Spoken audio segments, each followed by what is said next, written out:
Bonsoir à tous et bienvenue dans cette présentation qui va porter sur le mythe de l'Espagne décadente du XVIIe et XVIIIe siècle ou comment la philosophie des Lumières s'est attaquée aux rois très catholiques. Alors, je vais m'y lancer, mais avant tout, je tiens juste à préciser que je ne suis ni expert ni grand connaisseur de l'Espagne et que j'ai choisi ce pays plus comme un cas pour analyser la relation entre une vision traditionnelle et une vision moderne, et donc qu'il sera nécessaire de consulter la bibliographie si vous voulez aller plus loin et si vous voulez avoir vraiment de plus amples informations. La bibliographie, je la dirai et je la posterai. Après le siècle d'or, l'Espagne a souvent été qualifiée de décadente et de déclinante. En effet, du fait d'une sorte d'exceptionnalisme, ce pays ne semble pas avoir suivi la même route que les autres nations européennes. Mais derrière la critique politique se cache une véritable attaque contre, durant le XVIIe et XVIIIe siècle, une société traditionnelle, c'est-à-dire notamment considérant le pouvoir spirituel comme supérieur au pouvoir temporel. Dans une époque où souffle un vent ou une tempête selon les sensibilités et les lectures de vous tous, de modernité. Nous parlerons donc ici du mythe de l'Espagne décadente du XVIIe et XVIIIe siècle, ou de comment la philosophie des Lumières s'est attaquée aux rois très catholiques, en faisant un constat de l'état de l'Espagne à cette période, une analyse de l'évolution de l'historiographie espagnole et française, et une observation ainsi qu'une critique de la source d'inspiration de cette historiographie pessimiste, les Lumières. Alors, pour vous situer, premièrement, l'Espagne du siècle des Lumières ne semble pas avoir suivi, comme je l'ai dit plus tôt, la même évolution que les États du nord de l'Europe. Alors que ces derniers semblent acquérir une sorte de centralité, une bureaucratie forte, le pays espagnol semble être sclérosé, selon José Ortega y Gasset, qui parlera ainsi du passé espagnol comme d'une anormalité ayant été la norme. Ce même historien explique ce chemin particulier par notamment l'absence d'une véritable féodalité durant le Moyen Âge espagnol. L'organisation espagnole n'était donc pas tant axée sur la noblesse que sur les titres. Durant tout le XVIIe et XVIIIe siècle, on voit par exemple la prolifération des titres, les fameux hidalgo, et cette prolifération est perçue comme une faiblesse de l'État qui dilapide son pouvoir. De plus, il n'est pas précis de parler de l'Espagne au singulier. Les Habsbourg et les Bourbons n'étaient pas des rois d'Espagne, mais des rois des Espagnes. Le titre royal mentionne donc une forme de pluralité, et c'est cette pluralité qui est importante dans l'État espagnol. Cette pluralité peut se justifier notamment par l'éclatement du territoire espagnol. En effet, une simple lecture d'une carte révèle un territoire éparpillé, avec plusieurs centralités qui sont appelées cortes, mais qui vont être abolies par Philippe V à Nueva Planta. La péninsule hispanique est donc divisée entre la couronne de Castille et d'Aragon, et malgré une unification de ces deux couronnes juste avant la Reconquista, chacun des royaumes conserve ses fueros, ou ses forts, qui sont des privilèges accordés à chaque région, chaque localité et chaque couronne, qui sont autant des privilèges juridiques du droit privé que du droit public. Et jusqu'au traité donc de Nueva Planta émis par Philippe V. Les Espagnes s'étalaient également sur le nord de l'Europe avec les Pays-Bas espagnols, dans l'est du pays germain avec les possessions des Habsbourg, donc Autriche, Styrie, Carniole et Carinthie, sur la côte maghrébine avec des garnisons à Oran et à Alger, et enfin sur une bonne partie des Amériques, Pérou, Antilles, Mexique et plus tard Louisiane espagnole. Cet éclatement du territoire avait permis la conservation donc des fueros, c'est-à-dire des privilèges spécifiques à chaque localité espagnole.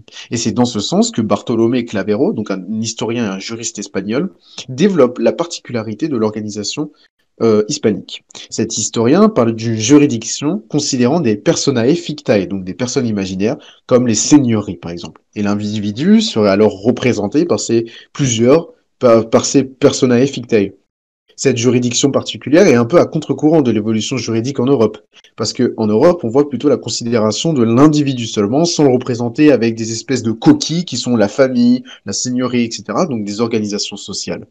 D'ailleurs, un autre historien, Valiente, va admettre les théories de ce monsieur Clavero, mais que pour le XVe siècle. Et donc, on peut vraiment se questionner. Mais en tout cas, ça va poser une base de comment les Espagnols voient l'individu. Ils le voient à travers des coquilles, notamment seigneuriales, jusqu'à très tard. Nous ne pouvons pas terminer cette partie sans évoquer et détailler la pierre angulaire du royaume d'Espagne, des royaumes d'Espagne, pardon, c'est le système ecclésiastique. En effet, de 1476 jusqu'à la mort de Franco en 1975, le patronage met en lien trois entités. La monarchie, l'Église nationale et le Saint-Siège. Le roi n'a pas d'autorité directe sur l'Église espagnole ni sur le Saint-Siège. Par le patronage, le pouvoir royal essaye de réguler le clergé en présentant des titulaires aux bénéfices. Pour faire très simple, ce sont des candidats au haut poste et peut donner des droits honorifiques, comme par exemple le droit de porter des armoiries.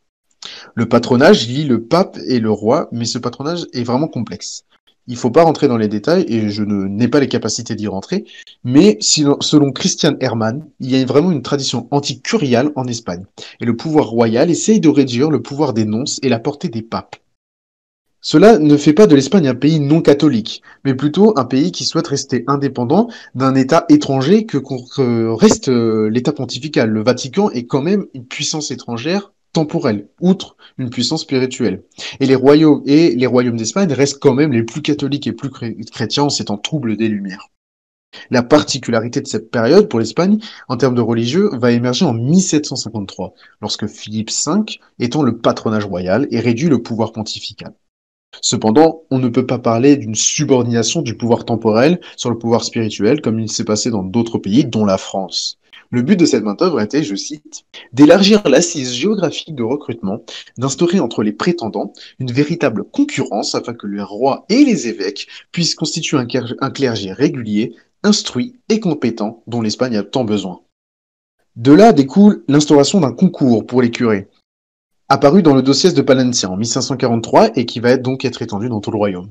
Ainsi, le patronage du roi permet de former des cures bien plus savantes que la moyenne européenne. 3 quarts d'ailleurs ont des grades théologiques et sont passés par l'université, et bien mieux rémunérés. Ces deux aspects permettent une autonomie du clergé et une efficacité de celui-ci dans le maintien de cette cohésion de l'Espagne qui se maintient par le roi et par Dieu du coup et par l'Église. Nous pouvons donc catégoriser l'Espagne du XVIIe et XVIIIe siècle comme un État qui n'est pas centralisé, qui n'est pas non plus touché par une grande industrialisation.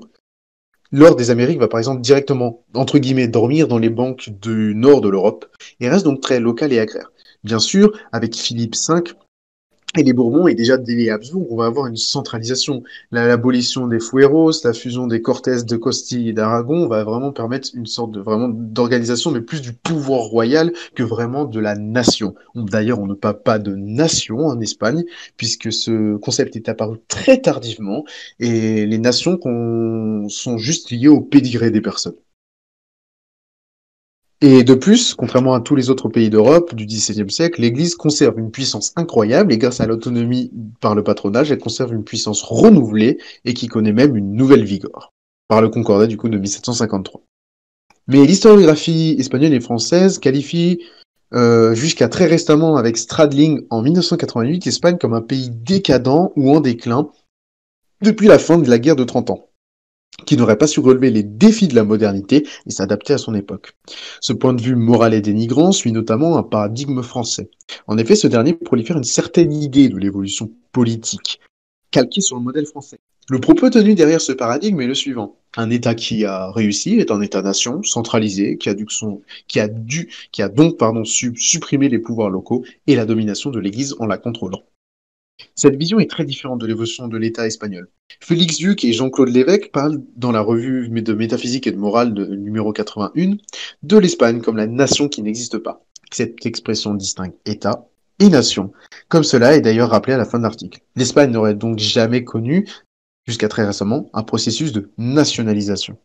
Cela est dans les faits véridique. Cependant, l'historiographie l'a associé avec une idée de décadence associée au roi autrichien et bourbon, qualifié d'incapable, voire d'inefficace.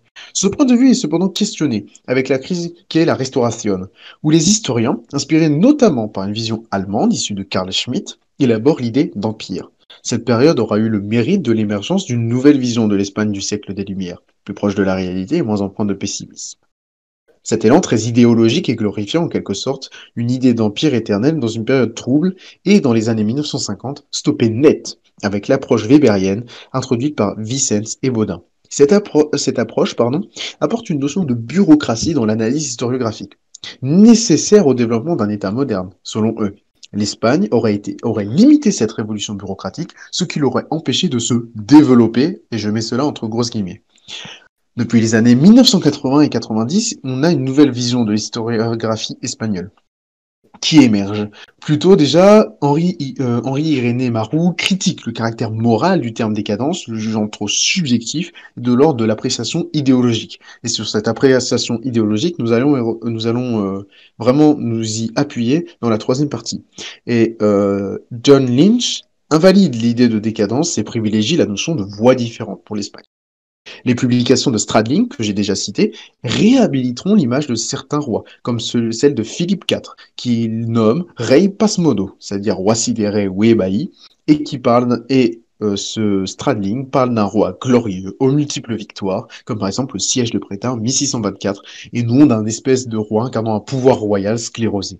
Enfin, Bartolomé Clavero, que j'ai déjà cité également, conseille d'approcher l'histoire espagnole par une pénétration analytique, c'est-à-dire sans utiliser les catégorisations modernes, ni en observant les événements passés comme des origines de nos visions contemporaines. L'historiographie de l'Espagne moderne fut donc une historiographie dépréciative de par une vision idéologique issue de l'idée d'État-nation. L'Espagne y fut qualifiée de déclinante, arriérée, décadente et aux proies aux croyances religieuses. Mais cette vision connaît aujourd'hui un changement par une approche plus juste et moins morale. Mais l'approche moralisante ne naît pas de nulle part et est issue d'une littérature inspirée par les Lumières. La vision idéologique n'est pas, comme évoqué juste avant, issue de nulle part. Le paradigme français n'est ni plus ni moins que le fruit des réflexions pseudo-philosophiques, ou en tout cas politico-philosophiques des Lumières, particulièrement Montesquieu et Voltaire. Le premier, Montesquieu, par exemple, dans ses lettres persanes, qualifiait le peuple espagnol comme d'un peuple, je cite, indolent. Fin de citation. Selon cet auteur, le peuple espagnol serait trop superstitieux, bestial, violent et semblable à un bétail croyant, en fait. Voltaire, quant à lui, critique principalement les instances royales et de pouvoir, et en mettant en cause, dans ses essais sur les mœurs et l'esprit des nations, Philippe III, et en lui attribuant la faute de la décadence espagnole.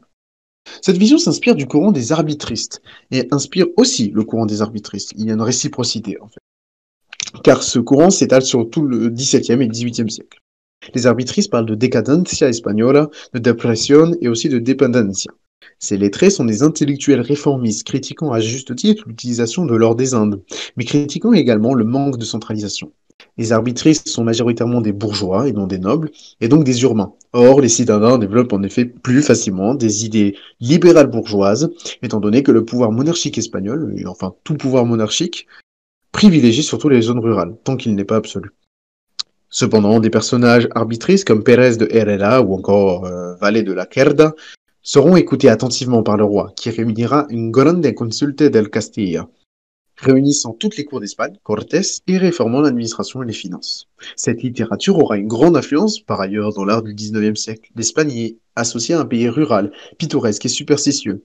L'Inquisition, par exemple, y perdure jusqu'en 1834 et devient une source d'inspiration pour des auteurs très connus français comme Théophile Gautier, Georges Bizet avec Carmen ou encore Prosper Mérimée.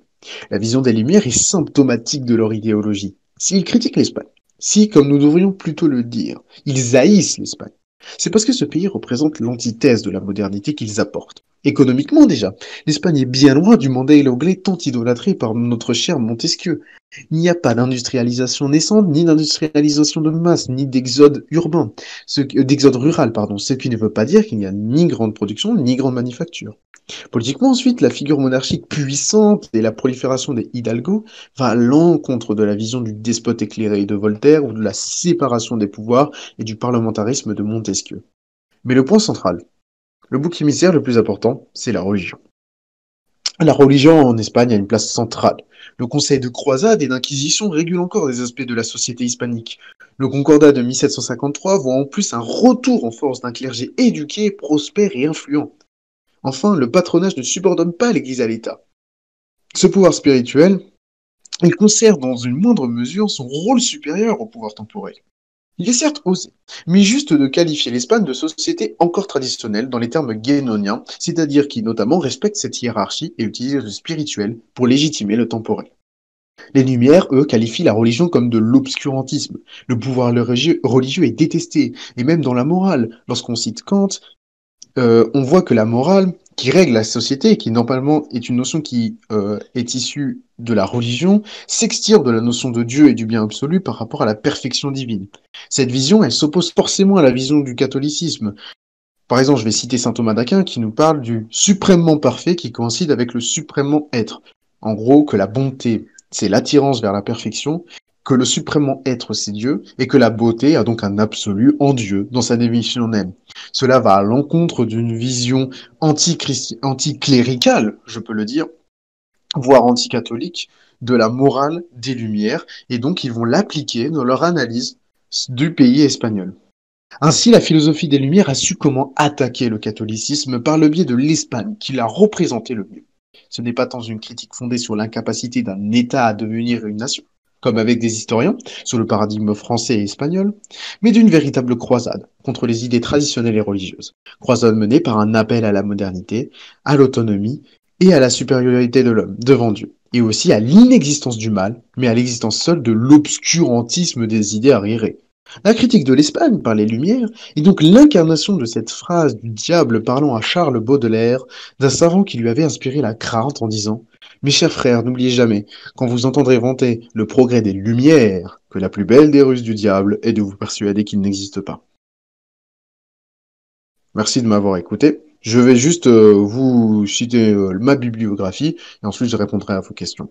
Donc premièrement, je me suis inspiré des travaux de Christian Hermann. Donc là, c'est plutôt d'un rapport fait sur lui par Marc Vénard sur l'Église d'Espagne sous le patronage royal de 1476 à 1834, donc dans les essais d'ecclésiologie politique.